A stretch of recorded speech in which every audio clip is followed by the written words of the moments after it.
দাঁড়িয়েছে আমাদের একটা গান, একটা নাটক, একটা আবৃত্তি, অনেক কিছু ঘটে দাঁড়িয়েছে। আমরা এই পরিপ্রেক্ষিতেই বলছি, 1 বছরের সব তথ্য কিন্তু আমাদের কাছে আছে। আমরা শিল্পকলা থেকে শুরু করে, রেডিও থেকে শুরু করে, টেলিভিশন থেকে শুরু করে, সচিবালয় থেকে শুরু করে, এমন কোন তথ্য আমাদের কাছে নাই।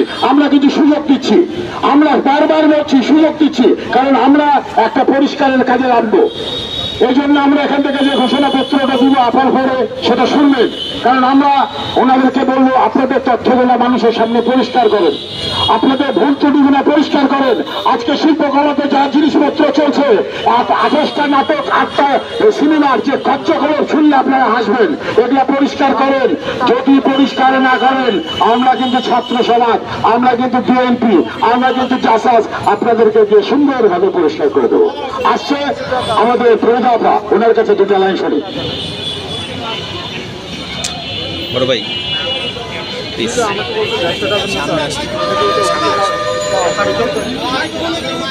বিসমিল্লাহির রহমানির রহিম। আজকের এই যশোর কর্তৃক আয়োজিত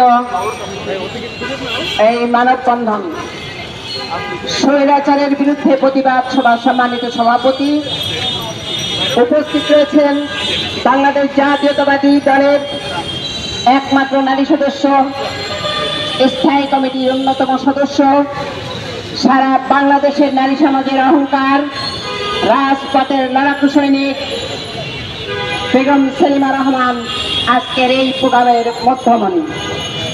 উপস্থিত রয়েছেন এখানে আমাদের আর এক তারুণ্যের অহংকার, লালবাগের কৃতি সন্তান, হাজারীবাগ লালবাগ দিয়ে যিনি দীর্ঘ জীবন জেলে কাটিয়েছেন, নির্যাতিত হয়েছেন, সেই ইসাক সরকার। আর উপস্থিত রয়েছেন এখানে আজকের এই মানববন্ধন যারা আয়োজন করেছেন সেই বিভিন্ন পর্যায়ের